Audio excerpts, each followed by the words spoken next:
As soon as he said, let's go for it, we are live. And Kyle, never say let's go for it, and then dare me to get up and go grab what I forgot. So good morning, everybody. Thank you for being with us today. I am Hub Arkush, and as always, joined by our Shaw Media Group sports editor, Kyle Nabors. And of course, our ShawLocal.com Bears Insider beat reporter on the Bears beat, Sean Hammond.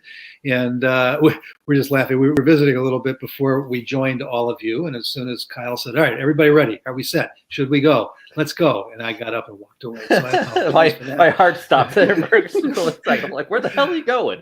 Nah, I just realized there was something on the other side of the room. But we should be good if the dogs leave us alone. Let us visit this morning. It's great to have you all with us again this morning. That's, of course, those of you who are with us live on StreamYard. For those listening on a podcast, we remind you at least once a week that we do record this as a live broadcast. And if you want to join it, it's usually 9:30 Chicago time every Friday morning. We've gotten pretty good about being regular with that. And you can get to us by going to YouTube, or you can go to any one of our Twitter accounts. Mine would be at Hub_Arkush, or Sean at Sean_Hammond. Kyle is just at Kyle Nabors. He got away without the underscore. So go to any of those places if you're around 9:30 on Friday mornings and want to join us as a live broadcast. And of course, the advantage to that is you can join the broadcast. We take your questions. We want to know what's on your mind. We want to help you out as best we can. So for those of you who are with us this morning, thanks for joining us again. And if you're listening on a podcast, that's great. And make sure that you get it regularly downloaded without having to worry about it. You can do that by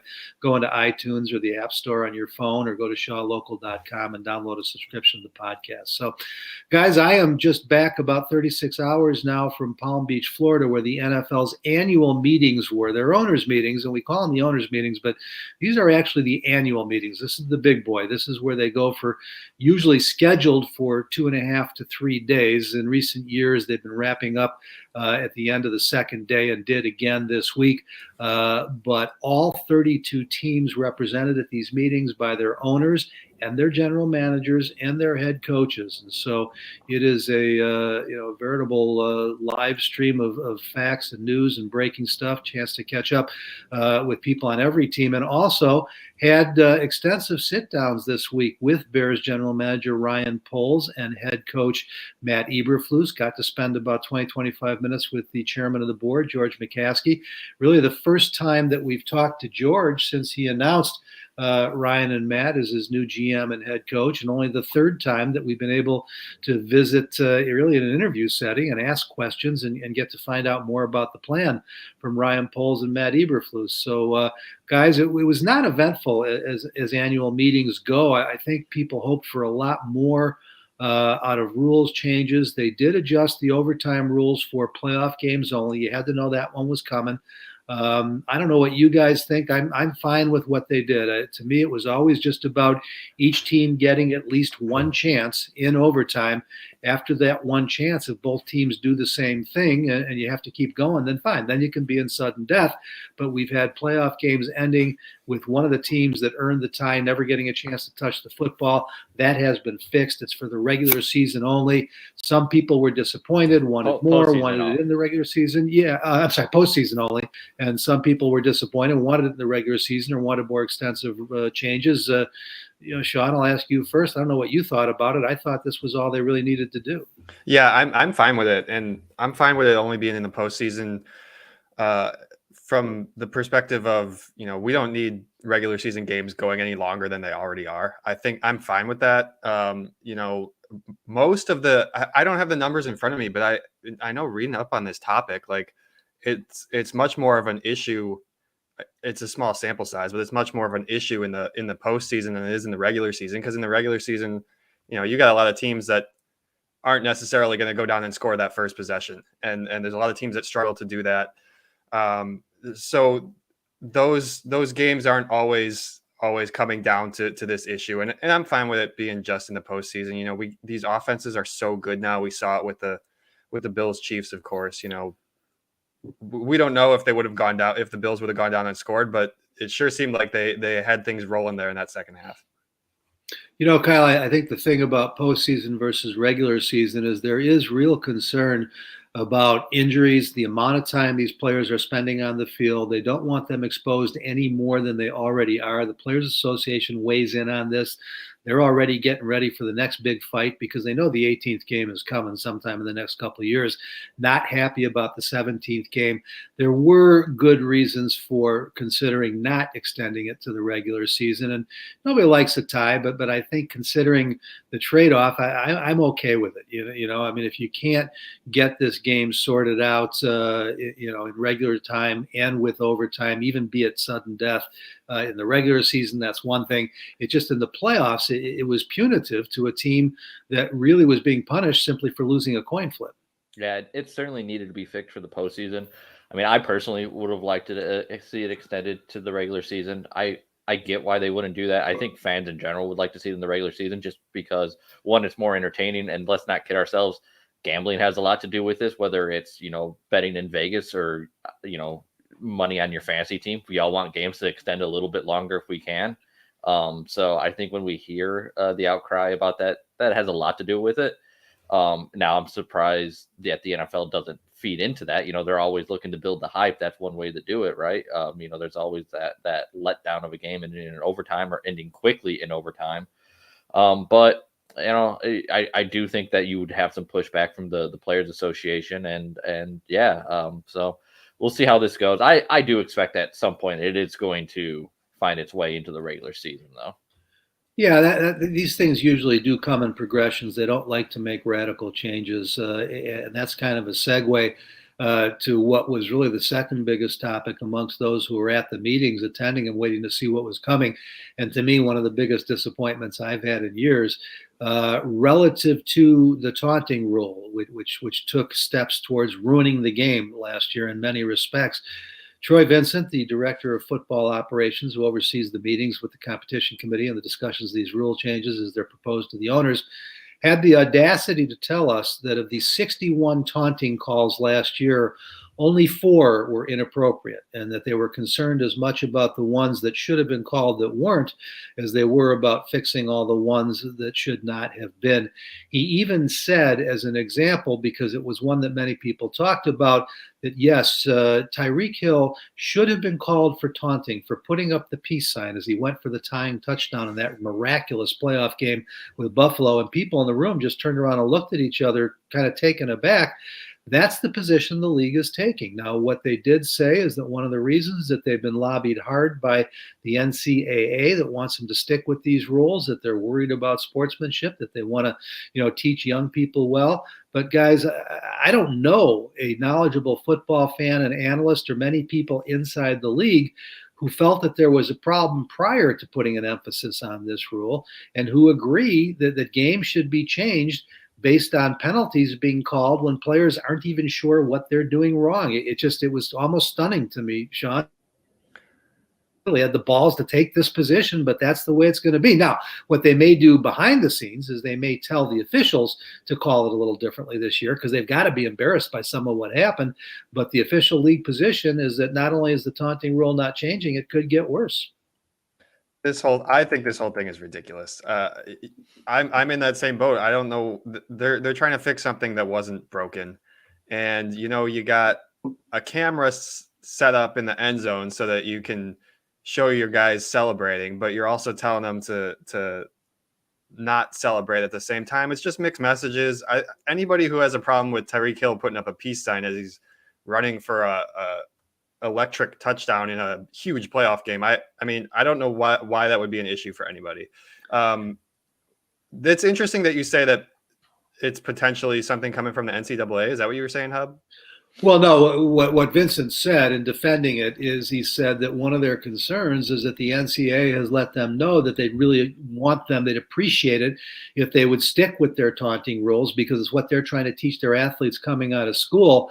Kyle, it sounded kind of silly to me, but that was one of the rationales that Vincent offered.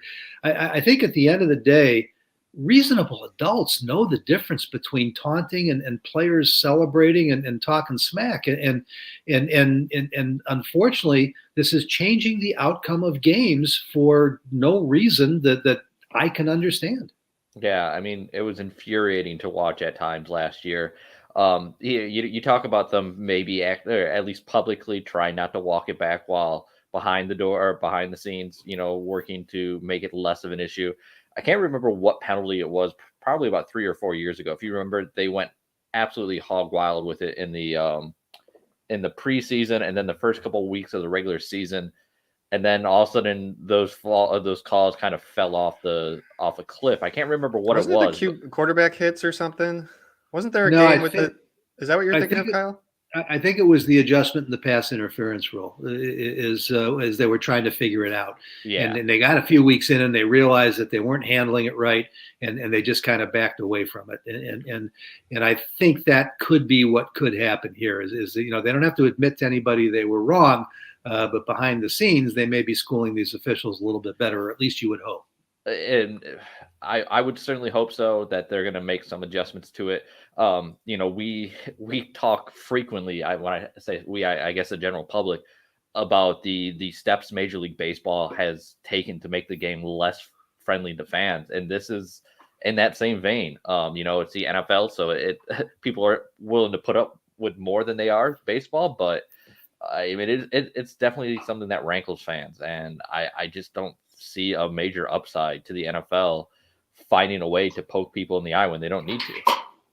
Yeah, normally they go into these meetings, guys, and we did. We got a list of a number of proposals that were being considered, and they usually come out with at least 4, 5, 6 things, but that was really it. The only other rule change I expect will eventually become to call the Ian Cunningham rule, in that they now have given NFL teams permission to deny or given the NFL teams the right to deny permission to other teams to talk to second-level front office management people until after the draft in the beginning of a new league year.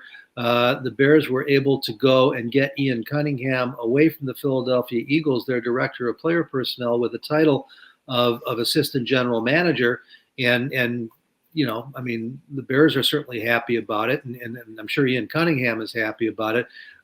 Whether the Eagles complain behind the scenes or other teams are worried about it, you can't understand it, guys. The reason new GMs don't come in and first off redo their scouting department, which you would think would be the most important part of their employee org chart or whatever, is because the work is like 70% done for the coming free agency and draft seasons, and you can't expect teams to start over that far behind. And those contracts generally run from May 1st or June 1st to May 30, something like that. The Bears were able, nonetheless, to get Ian Cunningham to come over right away, and that will not be happening again unless teams give permission for it.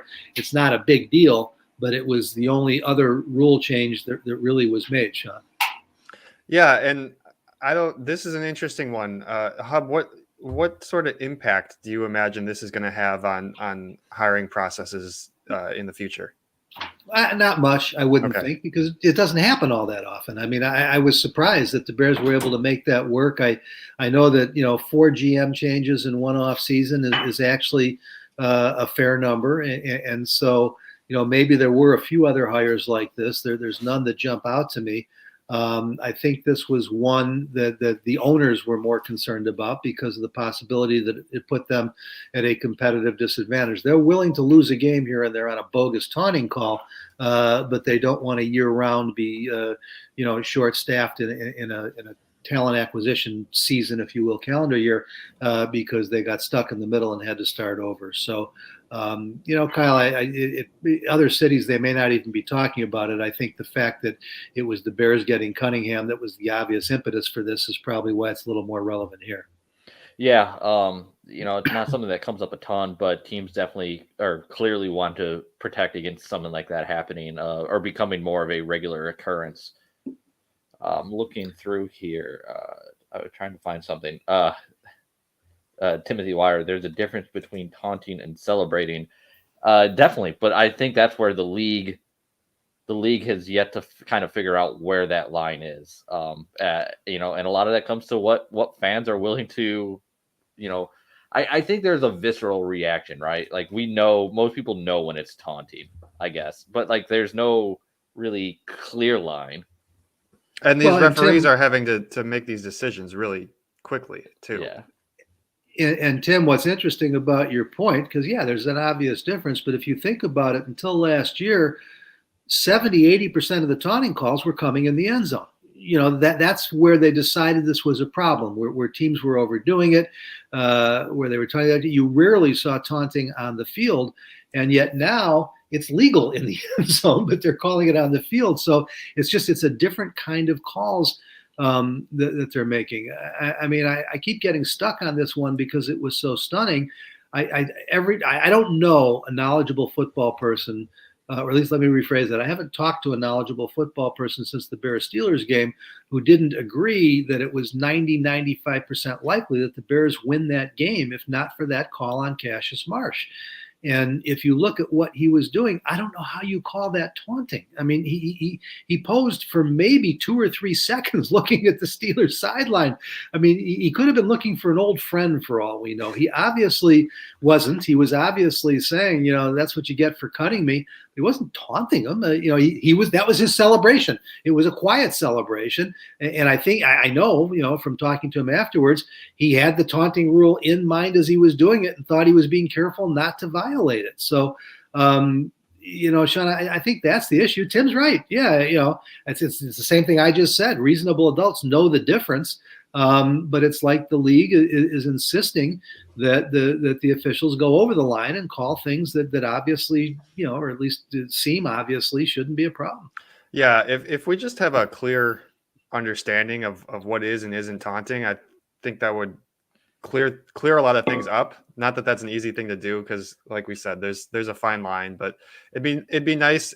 The players need to know when they're crossing the line, or they should, at least in a perfect world. We got a question from Winston in here. Maybe should be able to challenge taunting call, which I don't think they would do that because that's just slowing the game down even more, and it's such a gray area. But I guess my thought there was, Hub, like, why doesn't New York take a little more? And if they want to police this, take more of an active role in it. Like, isn't there a way? Shouldn't they? We have the Sky Judge or whatever to be able to intervene in these situations and be like, yeah, that's taunting, or no, toss that flag or pick that flag up. Well, therein lies the Winston. It's a good idea, but here's the problem.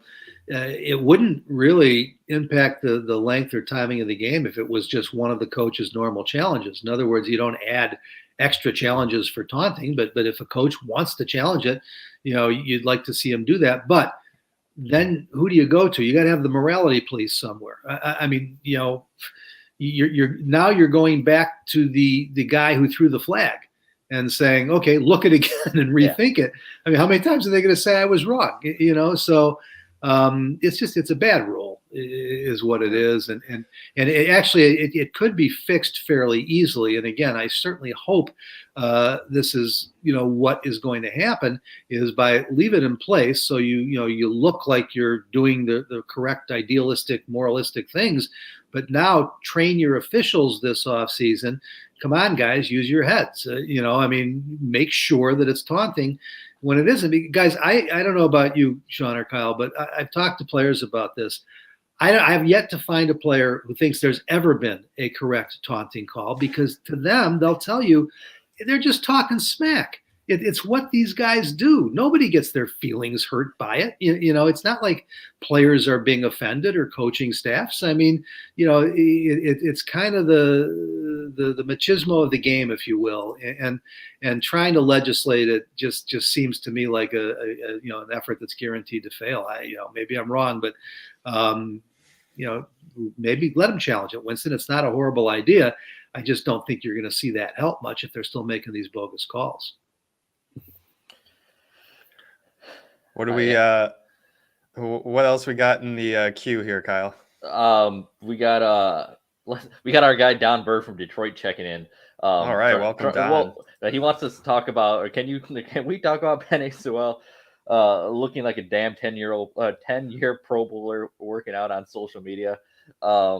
Everybody looks good working out on social media. Well, he looks like he's going to be very good, but Don also talked about Jeff Okudah looking like a damn stud earlier, and Jeff Okudah has played about 6 total games in 2 years. So, well, yeah. Listen, I get you're a fan, buddy, but no, we can't talk about it because it's not possible. You don't look like a Pro Bowler in the workout room. You know, he might look like a workout warrior, but that's not where it happens. I think, guys coming out of school last year, Penny Sewell, I thought should have been the first overall pick. I mean, he was that great a prospect, and I think he has a chance to be that good a player. But there, at least for me, Sean, is nothing he can do in the workout room that's going to get a Pro Bowl vote. I mean, you got to do it on the football field. It's good to know that he's taking it seriously and getting ready for a second year in the league, but that's about as far as it goes, Don, at least where I sit. We spent a good time last year during the pre-draft process debating if we would take Sewell or Jamar Chase. I can't remember which one went first. I can't remember. It was 4 and 5. Chase went first. Chase went first, and then because at the time I was like I thought it was. We were thinking that was the Bengals' decision between those two. Yeah, because I felt the need that the Bengals really needed to get better on the offensive line. Now it ended up working out for both teams, though. What's interesting, though, guys, if you go back to our draft board, I'm doing this from memory, but I'm pretty sure that I had Chase a spot or two ahead of Sewell, but in the Bengals situation, I would have taken Sewell. And I guess I would have been wrong, because without Jamar Chase, they certainly don't get to a Super Bowl. But they've now invested the entire offseason reworking the offensive line that might not have been as necessary if they had Sewell. So that's one that we got to wait another year or two on. But yeah, it was a fascinating debate because of the team that jumped up and took Chase. Chase went 5 and Sewell went 7. I'm pretty sure is the way that happened. It'll continue to be an interesting debate as we follow their careers. Before we get into some free agency stuff and hear people asking about remaining guys, I see CJ has a question about Cody. We'll want to ask your opinion, Hub, if you've paid any closer attention on Jeff Okudah. Was obviously a really high draft pick for Detroit 2 years ago. And as I said, I looked it up, played 6 games his rookie year, only 1 game last year. I mean, it's been injuries, but see a bust? I mean, I know it's only been 2 years, but 7 games in 2 years is not encouraging. No, to me, this is what I call the Kevin White syndrome. I mean, at this stage of his career, White is a bust, but we'll never know if it's because he was coming out of West Virginia or because of the injuries. Okudah, it's still early. There were concerns like this with Malik Hooker, who couldn't stay healthy, but now has been healthy for a year or two and is playing some pretty good football. Okudah, like as you say, it's been injuries, and he didn't come out with the medical or red flags from Ohio State. You worry that you could also call it Will Fuller syndrome, but Will Fuller, in addition to the injuries, has got some attitude and character issues. I have not heard that about Okudah at all. So I think this is it. This is kind of make it or break it year 3 for a top 10 pick, particularly at that position. But I would be very leery about calling him a bust, because when healthy, certainly at Ohio State, he looked like he was worthy of that draft pick. And I'm sure that the Lions are hoping that this is the year they can keep him on the field. Yeah, I liked him coming out of Ohio State.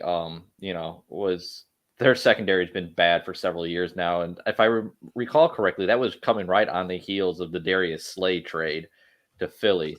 I don't know. I don't know. I never have any idea what Detroit's long-term goals are. That one didn't make a lot of sense for me at the time. I liked Okudah. I just thought it was kind of a ass-backwards pick for Detroit. Well, the Darius Slay trade never made sense because you need 3 or 4 really good cornerbacks. You need 3 starters, and they've had 1 for years now. And with Slay, he was the one. If they had had a great starter across from him, I might have said, okay, go ahead and do it. So they drafted Okudah, and then they ended up with 2 open cornerback spots, and they're still trying to get better there. But again, the kid looks to be a good football player, and he's one of those guys that you just wish could stay healthy. All right, Hub, I'm going to toss these questions to you. Go back up to the top with free agency stuff. Here you go. Hub, start with Gary. All right, Gary Ross wants to know if we think the Bears should sign Trey Turner to a 1-year deal. Played decent with the Steelers last year and is familiar with Chris Morgan. Be a stopgap who wouldn't be the worst to start at right guard. Gary, the Bears have got to do some work on the offensive line, and I do think it has to be with veterans or a veteran or 2. Right now, you've got these 2 second-year tackles. Tevin Jenkins is kind of half rookie, half second-year tackle, having missed most of last year. You do not have a backup behind them. Latavius Simmons would be next in line, and there's no indication that he's ready to play, 30 minutes, let alone 60 minutes in an NFL game. You have an opening at right guard. There is talk about plugging Larry Borom in there, and if that's his best position, that's great. But then you don't have another starting tackle. And so, whether it's a Trey Turner, whether it's an Eric Fisher or a Riley Reef, and I'm not a Riley Reef fan. People get excited when I say that. I'm not a hater either. I just don't know that he's an answer. Is Brian Balaga still out there? I think, he may be. I'm not sure. Yeah.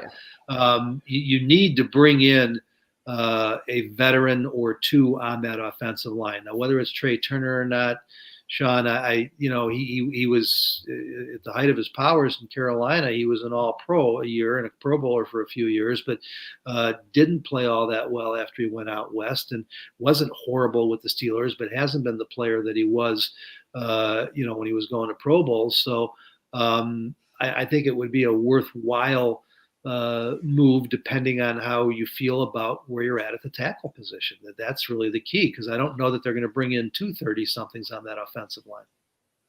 Yeah, I wouldn't hate that move. I mean, I think I'm in the same boat as you. I think they need to get somebody with a little bit of experience in there.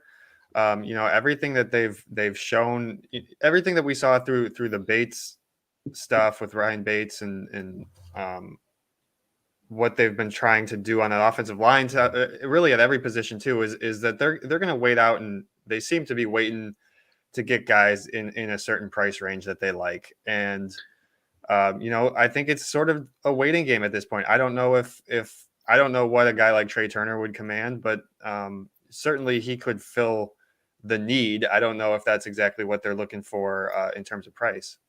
Yeah, Kyle, I think my real concern is that the Pittsburgh Steelers, the first half of the season, had one of the worst offensive lines in football, with Trey Turner brought in there to fix that. Now, a year later, they're apparently not in a hurry or even willing to bring him back. And so you do wonder how much is left in the tank. But beyond that, you look inside, you got plenty of experience and leadership with Cody Whitehair and Lucas Patrick at left guard and center. You can afford to develop, or at least have a growing prospect at right guard, if in fact that's going to be Borom or somebody else. But you do not have any kind of veteran presence at those tackle positions. And if you want Justin Fields to get better, you're going to have to deal with those edge rushers. And right now, I don't know how you can have any great confidence that you can do that. You can't. You look at it right now. I mean, you kind of already went through it with, if you kick Larry Borom inside, then you still need another tackle. You have no idea what Tevin Jenkins is yet. You might need two tackles. They're going to have to bring a veteran in. I don't know who it's going to be. Dwayne Brown's still out there. Did you mention Eric Fisher? Yeah, I mean, I'm trying to go at least middle-aged. Eric Fisher is 31. I think Trey Turner is 31 or 32. Dwayne Brown is 37 years old. Yeah. I just assume I'd rather bring back Jason Peters. And not that Dwayne Brown hasn't been a very good football player, but we saw what Jason Peters did with no training camp, pushing 40. And I don't think that we see any reason that he might not be able to do it again. Now, he does not fit the description of the offensive lineman that Ryan Poles is trying to add, but Dwayne Brown doesn't necessarily either. Eric Fisher is closer, although it wasn't good enough in Kansas City when they jettisoned him. So, this is why, if there was one, cornerstone building move that I would have made, even if you didn't want to spend, it would have been going as big as I had to for Teron Armstead. He did not get an unreasonable deal from the Dolphins if he can stay healthy. I think that probably was the red flag there. You had a guy who in I think 6 seasons had played 16 games once. And it only played more than 12 once. So, that's why they didn't. And if the guy's out there, he could very well be waiting until June 2nd on this too, because again, I don't know if we've done a good enough job describing what they mean by that second and third wave of free agency. The second wave is about price point and cap considerations and letting the dust clear and getting some of the big ones out of the way. But the third wave is a combination of that and knowing that there are going to be at least couple dozen more cap casualties with good football players come June 2, because teams are only allowed to designate 2 players for that post June 1 cut right now. But once you get to June 1, you can cut whoever you want and get the same advantage. So I think there's a chance that they're waiting until June. The other advantage they'd have there is they would have had the voluntary mini camp, the OTAs, and the rookie mini camp, and so they'd at least have a better idea of what they have. This was a big topic actually down in Florida and visiting with Matt and Ryan. They haven't met most of their guys yet. I mean, they only kept 33 or 34 so far from maybe it's 35 now with reshining DHC. But of the guys that remain from the Pace Nagy regime, they literally haven't met most of them in person, and so I think they're really seriously, being careful with the self-scouting, self-evaluation, if you will, before they decide who else they're going to bring in and what they're going to add. I'm going to throw this up from CJ, who, this fits right in there. He's asking about Cody Whitehair. Cody Whitehair, was he really bad last year? Chances he gets cut or restructured, extended, Hub? Well, no, he wasn't really bad last year. I don't know that he had his best year, but I remember people were so busy beating up Sam Mustipher and the guys who were playing to right tackle that Whitehair, he had a penalty here and there, and he missed a block here and there. That's going to happen. But no, he wasn't really bad. Restructured is always a possibility. I think he's already been restructured once since they did that deal. But I mean, based on the conversation we just had, how can you cut Cody Whitehair? You're going to make the problem worse. So the reality, guys, is we don't know what Ryan Poles, excuse me, and Ian Cunningham are thinking right now. We're still getting to know their thought process, but it's just not logical to think that Cody Whitehair would go, because then you're begging for Justin Fields to spend another year running for his life, Sean. Yeah, and he is it seems weird to say this about a guy who's 29 years old, but he's the veteran leader of that group at this point too. And is he the longest tenured player on the roster? No, I don't believe so. I think Patrick Scales was. Well, I think Houston Carson would predate him now that he's back. Okay. But he's Cody's close. He's up there, definitely. He was the 17 draft, I believe. Wasn't he in the Trubisky draft? Yeah, because they didn't give away a 2. They gave away 3s and 4s. I think he was in the 17 draft, and I think DeAndre Houston Carson was already here. At least. I don't know if he's the only one who was already here. Let's see. He was 2016. He was 2016. Cody Whitehair. Yeah. And second round 2016. He's not going anywhere. And he's sorry, not to cut you off, Kyle. No. When Lucas Patrick shows up, Cody Whitehair is the first guy to call him like 30 minutes later. I just don't see that. And with the contract, I don't see that happening. And you're just going to create another hole. Well, and he also, Kyle, he is he fits what Ryan Poles wants. I mean, he is, if they want to put the model out, this is what I'm looking for. He's looking for 5 Cody Whitehairs. Yeah. Well, all I was going to say, you're not desperate for the money either. There's really no reason to cut him. So I think there's a better chance you see him, a much higher chance you would see him extended before you would see him cut. Maybe if they had gone on a spending spree this month, yeah. But that hasn't happened. There's no need to create that space. I don't think there's a need to do anything. He's got at least 2 years left on that deal, doesn't he? Maybe even 3. Yeah, he's got.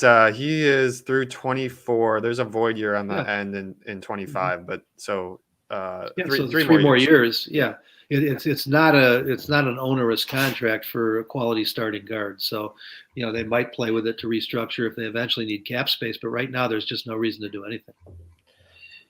Follow up or another question from Gary Ross here for you, Hub. With the money saved on Bates, who do the Bears spend it on? Corner like Xavier Rhodes or someone like Landry. I thought I saw Rhodes re-signed when I was down in Florida. I could be wrong about that.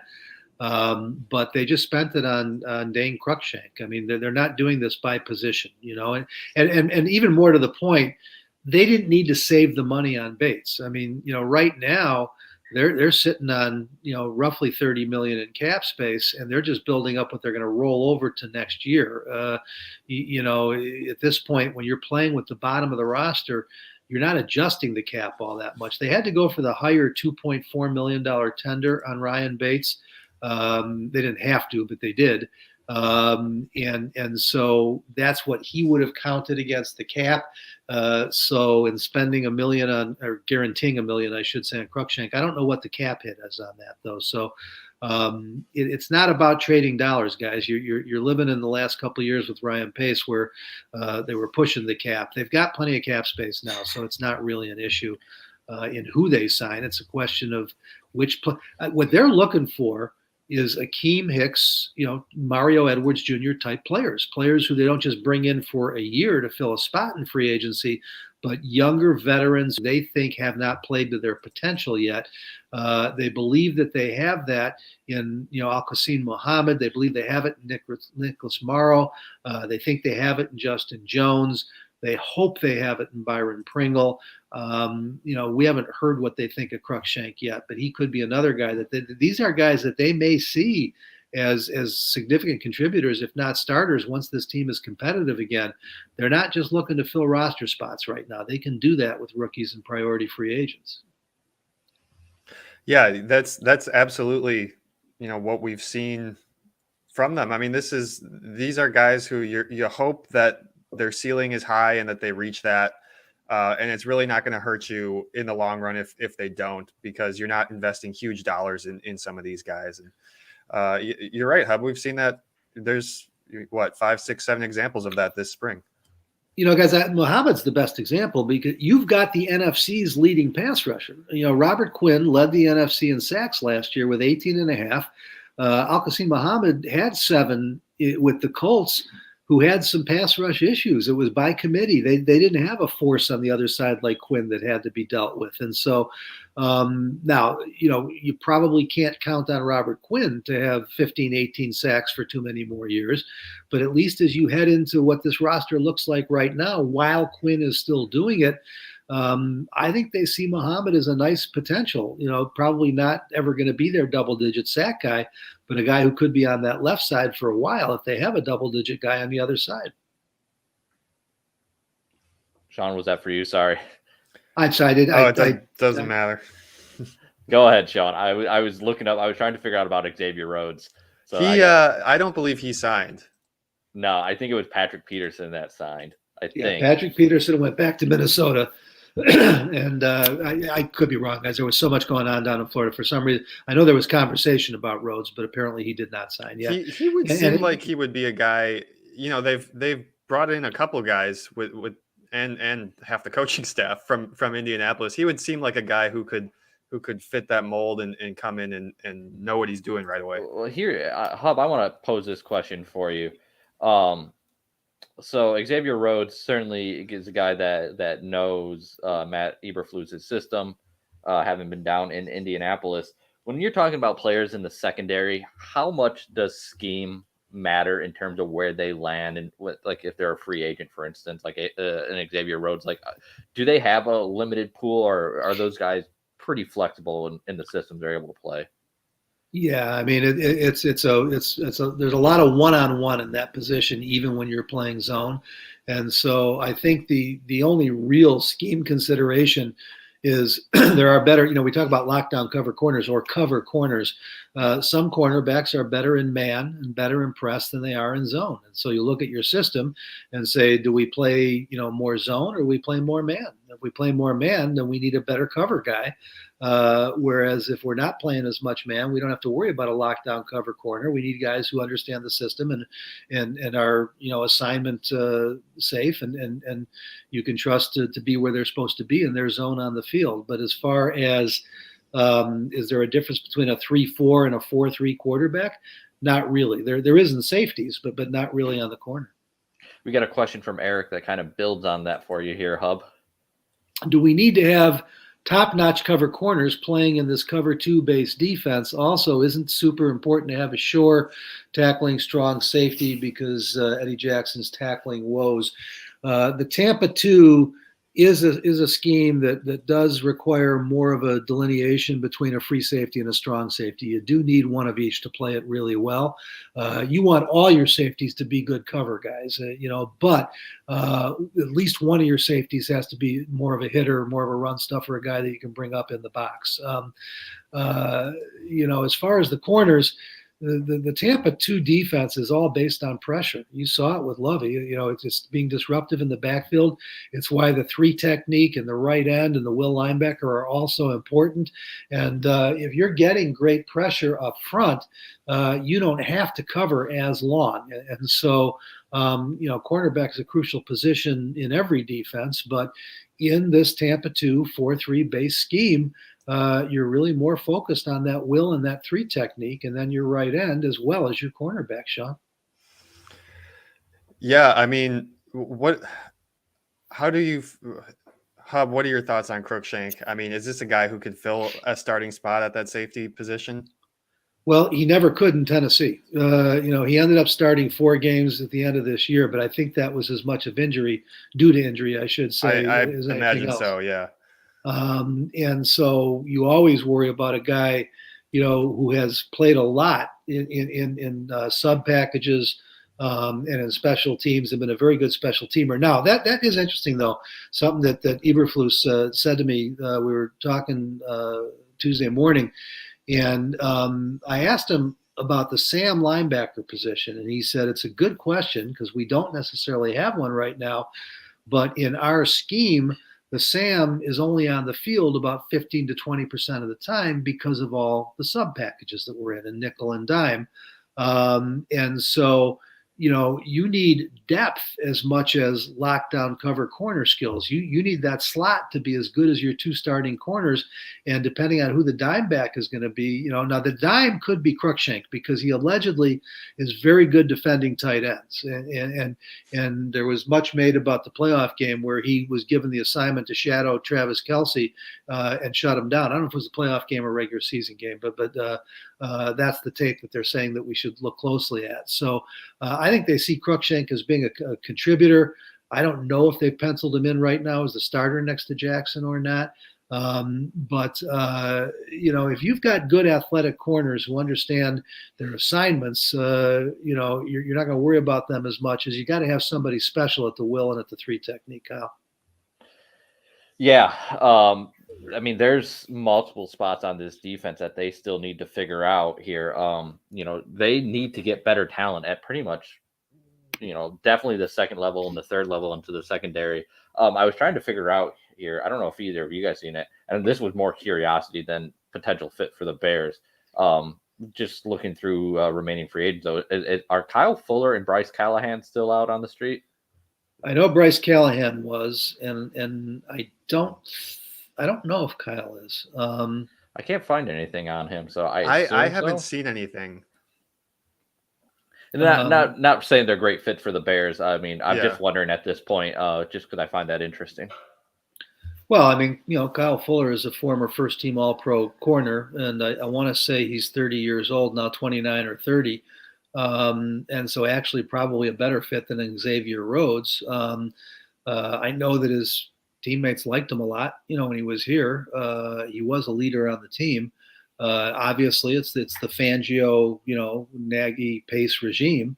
But if he was available, there's no reason he wouldn't be as good a fit as any other veteran corner out there. And I don't think he would be that expensive at this point. Dr. Earl has a question for you, Hub. Since this appears to be a throwaway year, do you think it's best to start last year's rookies at tackle just to see what you have and or need at those positions? Doc, I listen. Yeah, you got to find out. But the most critical issue facing the Chicago Bears this year isn't just getting a better handle on what you have in Justin Fields. It's him taking a huge step forward if you're going to be able to get to a competitive point before that rookie contract is up. And it's a significant part of building a roster and strategizing in the NFL today. And if you've got tackles learning on the job, I don't know how comfortable, Justin Fields can get back there running the offense. So you got to work down both tracks at the same time. I think you do want to learn about the tackles, but that's not quite as important as learning about Fields. And you got to do everything you can to put him in the best situation to succeed, Sean. Yeah, everything should be looked through that lens of maximizing Justin Fields. At least that's the way I would be looking at this. That's what I believe. I don't, we're not in Ryan Pohl's head. We don't know exactly what approach they're taking. But if it's me, I'm trying to get a veteran to fill one of those tackle spots. I mean, we saw towards the end of the year, when Tevin Jenkins stepped in there and you had the two rookies doing it, there were some moments where Justin Fields had to run for his life, and you got to keep the guy healthy too, because if you don't, then it's not going to matter when his rookie contract runs out, because if he can't get on the field or can't stay on the field, then you're going to have bigger issues. And Kyle, this is a topic that Ryan did speak specifically to when we visited with him on Monday. And he said that he is acutely aware of getting Justin Fields everything that he needs to be successful and wants to do as much as he can. But the way he put it was, he said, but I can't force it. He said, we can't go out and sign guys who may not do more to help him, but do interfere with the other things we're doing as we try and build the foundation of this roster. And so he says that he is acutely aware of the need to get Justin Fields all the weapons and all the protection that he needs, but he's asking people to be patient as he does it, because he says that he is, again, trying to move down parallel tracks here, both building the roster and getting Fields what he needs for them to learn about him. That is a perilous path to try and navigate when you're trying to split the uprights like that. And Jimmy K had asked, why are so many people against this idea of tanking? It's clear to me we don't have any shot of playoff this season. What is wrong with better draft position for next draft in 2023? And I completely understand that thinking. We've talked about it quite a bit over the last month or so on here, and I don't want to completely rehash it. But again, when I look at tanking, or like this idea, is that's a much better idea, or a much more palatable idea, when you don't already have what you should believe is the quarterback of your future on your roster. You need to maximize what you can out of Justin Fields now, because let's say they go into the season with not much more talent on this roster than they are currently, and Justin Fields performed really poorly. Well, then you all of a sudden have questions about the future of your franchise at quarterback again. And I don't think Ryan Poles wants to be in that position after 1 year on the job. Yeah, Jimmy, I got a two-part answer for you. The first part is, find me an example of an NFL team that tanked with its young franchise quarterback already in place. You can't do that, because you don't know if you have your franchise quarterback, and B, you may be making him worse, which leads to part two.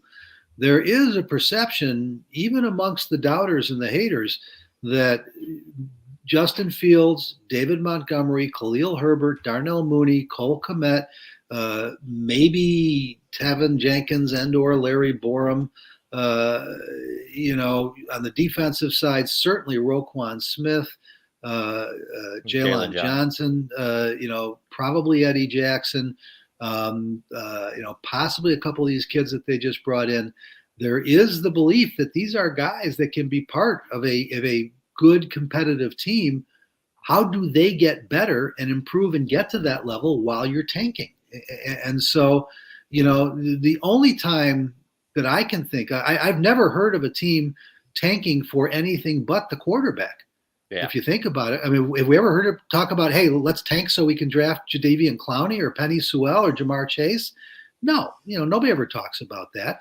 And so it goes against every, historic vision of successful roster building we've seen, Sean, that with Fields here, the last thing you want to do is tank, I would think.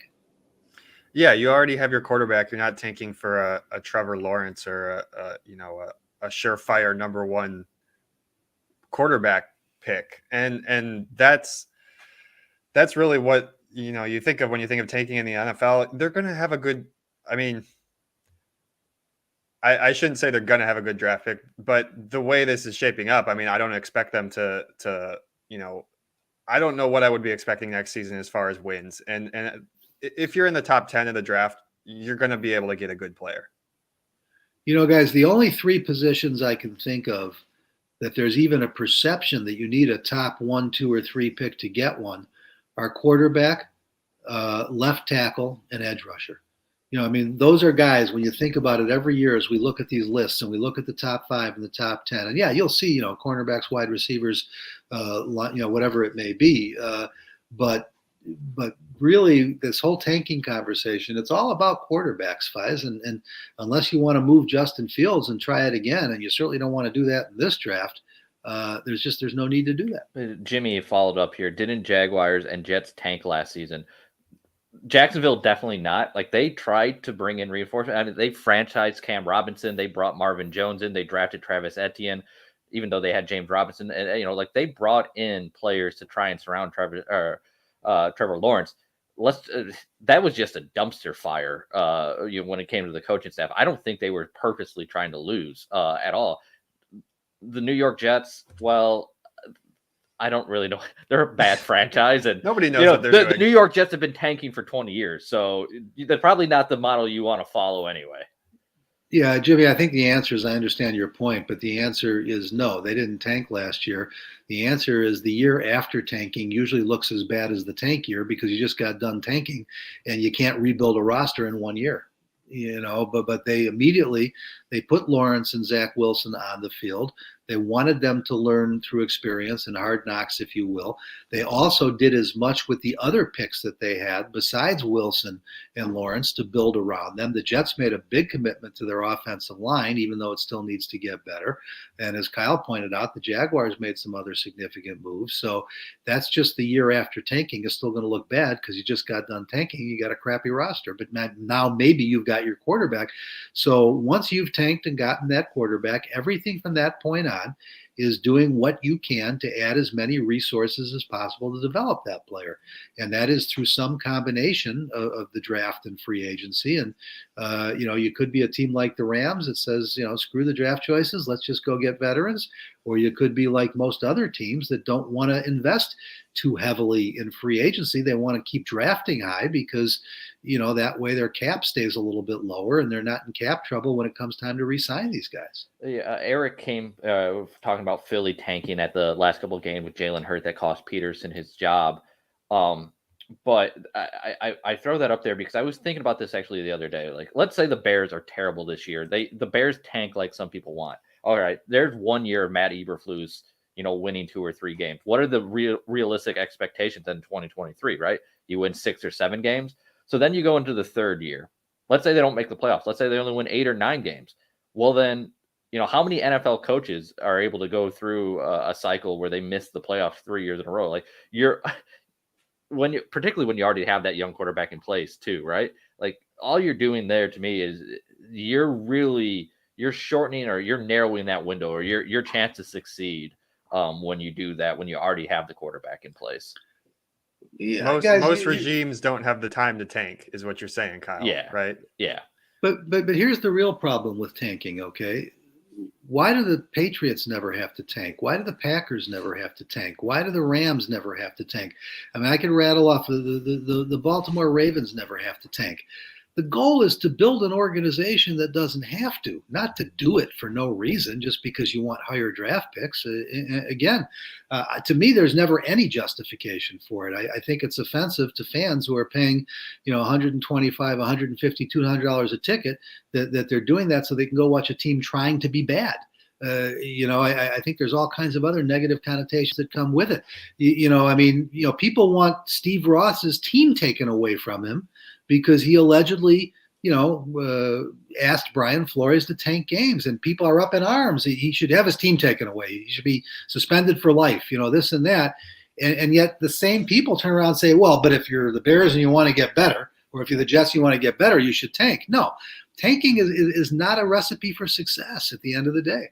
Potsy chime in here in the chat again this week. Jets have 6 playoff wins in the last 20 years. Bears have 3. Mark, I wasn't suggesting that the Bears are any more competent than the Jets. I think at this point they're right there with them. No, Potsy is half right. Those wins came in, I think, 10, 11, and 12 or something like that. So it's been a while.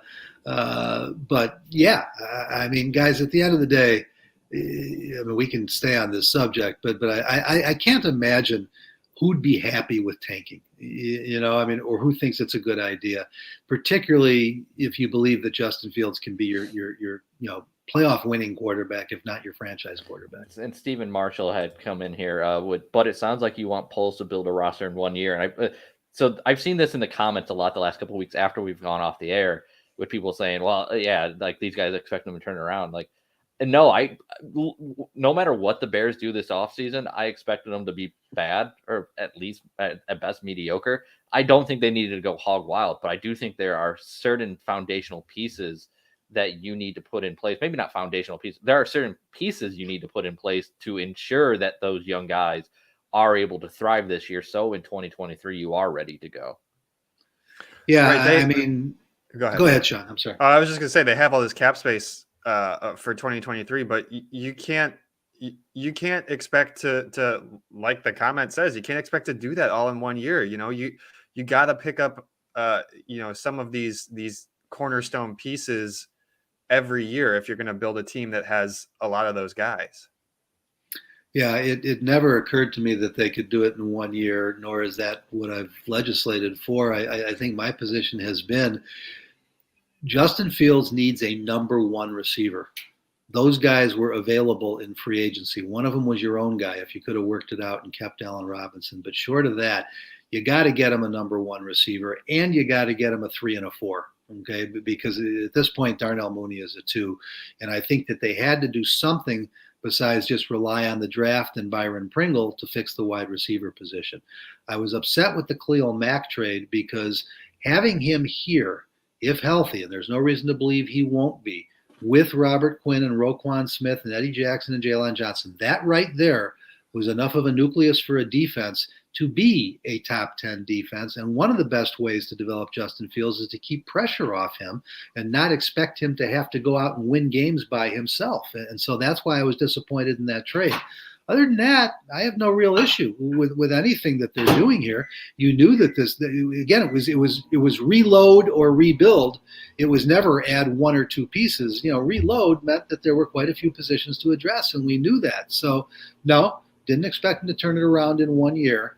But, I guess the question is, how good do we feel that they've added any foundational pieces, that they've accomplished anything in free agency so far that is going to help them develop Justin Fields? To me, that's the big issue. Yeah, I agree completely. I think that number is probably 0 in terms of guys that they add. I mean, maybe Patrick, but like he should help a little bit, I guess. So maybe one guy, Sean. Well, yeah, and that's the thing. Like with every single one of these guys, it's a maybe. It's a wait and see, and we got to see what they do on the field. And so I don't know that you can confidently say that any of them are going to be until we see what they actually look like, in a Bears uniform. And you would just, I think a lot of Bears fans wish that they could point to one guy and say, okay, that was our good big addition. Like, this guy's going to be here the next couple of years and making a difference. And it's just unfortunate that they don't have that at this point. Guys, to me, it's not even so much that they need to have a splash signing. I wasn't thrilled with the Ogunjobi signing, to be honest with you. I mean, I didn't have a problem with it, but I wasn't sure that it was the greatest way to go because that was where they spent some money. But let's go back to Lucas Patrick for a minute. Lucas Patrick, we don't know how much better than Sam Mustipher he's going to be. Sam Mustipher was not a disaster. He wasn't the problem with the offensive line. He's just a guy who's limited, and Lucas Patrick, has never been anything special. Now, he does apparently bring some of the character and attitude that Ryan Poles wants, and I understand that. But why not sign him and James Daniels? James Daniels is a better football player than Lucas Patrick. He doesn't apparently fit the style that Ryan Poles is looking for. But I don't know anybody who would argue that at least in his 4 years in the league, and by the way, 5 years younger than Lucas Patrick, that he's not a better offensive lineman right now, or at least has better tools. And if you believe in Chris Morgan, your new offensive line coach, then that should matter. And so that's the one. And according to my sources, they didn't even make Daniels an offer, and so this is the the strategic stuff that I'm trying to figure out as to, where they're going with this and why that would be. And again, there is no right or wrong because they haven't even, gone in the weight room together yet, let alone gone on the practice field or played an exhibition game or a regular season game. Yeah, I'd feel much better about this offensive line if James Daniels was here and was sliding into a guard position with Patrick at center. But yeah, there was no indication from the Bears that they had any interest in bringing James Daniels back. I mean, if you bring back James Daniels and sign Lucas Patrick and keep Mustafa as your backup interior guy, you are really set inside. Now you lock Borum in at one of those tackle positions and you at least find out if he's a left or a right tackle in the NFL. And I think he could be very good on the right side and maybe good on the left side. He can play guard. But without Daniels now, they're still debating whether Borum's even a tackle or a guard, because they don't have bodies. And so I think they were very high on Ryan Bates. Obviously, they're not the only ones. Buffalo matched the offer, so he's probably, has the potential to be a pretty good football player. But that ship sailed. That's over now. I mean, they could have just because he was a restricted free agent, they didn't have to match the tender offer. They could have given a bigger contract with a poison pill in it, if they liked him that much. So they didn't like him that much, but that's what we're trying to figure out with what these guys are doing. Let's see here. You guys want to hit up a couple more questions, but before we get out of here? Yeah, we're already at the hour mark, but if we've got one or two quick ones, we can probably get that done. All right. I'm trying to figure out. Jimmy K was asking about I was trying to figure out what he was saying here at the end of it. Julio Jones, Odell Beckham are number one receivers, is what he was trying to say. Do you guys have interest in either of those guys? Obviously, Odell Beckham is coming off the ACL tear in the Super Bowl.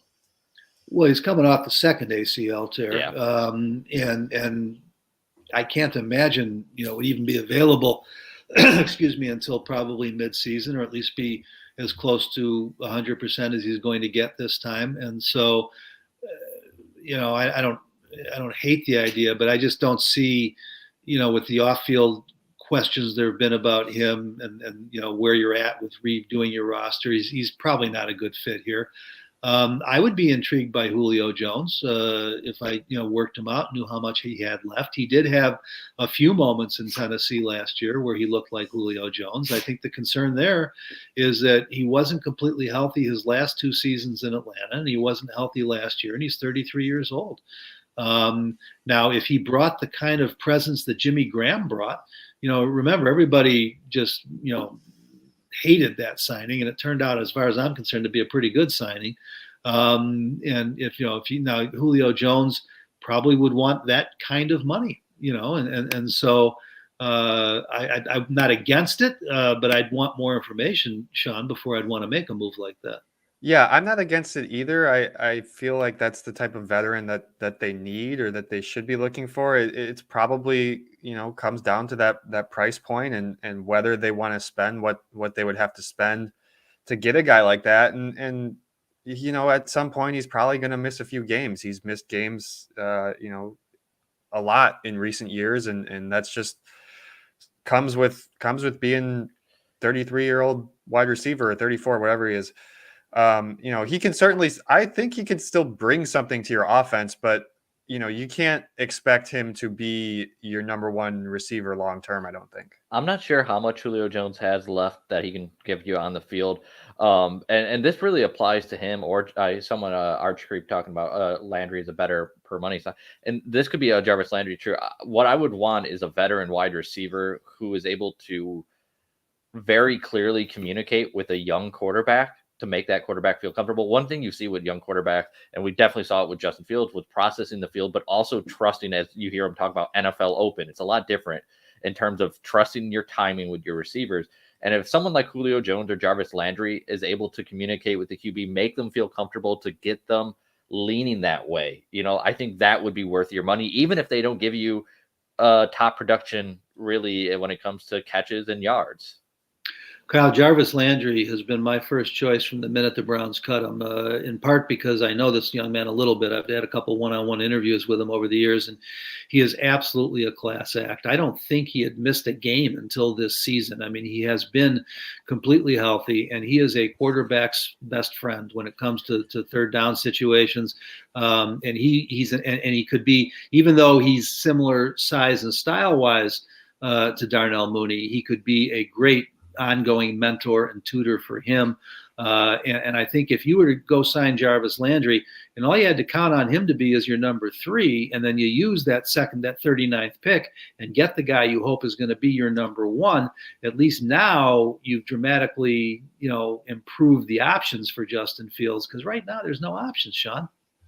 No, it's pretty bare in that wide receiver room. And sure, maybe Pringle can become something more than what he was in Kansas City. But again, you're just hoping that a guy takes that next step, and you don't know if he's going to. Quickly here, Don, again, Jarvis Landry equals slow as a turtle. Jarvis Landry is slow as a turtle, but what I want is, and the reason Jarvis Landry is so good is Jarvis Landry is the type of receiver in the huddle will say to a quarterback, hey, if we see zone when we get to the line of scrimmage, I'm going here. That's what you want to see, the communications you want with a young quarterback. Yeah, slow as a turtle is obviously an extreme exaggeration, number one. And number two, I'll take a turtle that averages 80 catches and 1,000 yards a year. I mean, guys, we can nitpick this thing to death. But I mean, he could be slow as a turtle as long as he gets to the spot on the field that he has to be, which he tends to do a lot. Yeah, we're looking for upgrades. We talked about him as a potential number 3, not as a number 1. So maybe we grab one more, Kyle, and then we probably got to get out of here. I think actually let's go ahead and jump out of here. I think we got through the big ones. Okay. Well, guys, again, thank you for being with us. Things do get a little quieter now, although we have begun our draft preview series. We've got the quarterbacks and the running backs up for you already. Sean has started to dig a little deeper on some of the players at those positions that you may not know as well. They're coming every day now at shawlocal.com. So, or of course, in all of our great Shaw newspapers and the Daily Herald and their papers. And so, I'm sure as we move on over the next couple of weeks, we'll focus our podcast a little more on the draft, a little less on free agency, and I'm sure the Bears will be adding pieces here and there. So make sure you're with us every week. Again, 9:30 Chicago time, live on Fridays. If you want to join us, get your questions and thoughts and comments in. If you prefer just to hear it as a podcast, at least make sure you get to the App Store on your phone, get to iTunes, get to shawlocal.com, and download your subscription. We thank you all so much for being with us this morning, and we'll talk to you again next week or sooner if there is breaking news. In the meantime, have a great weekend, everybody.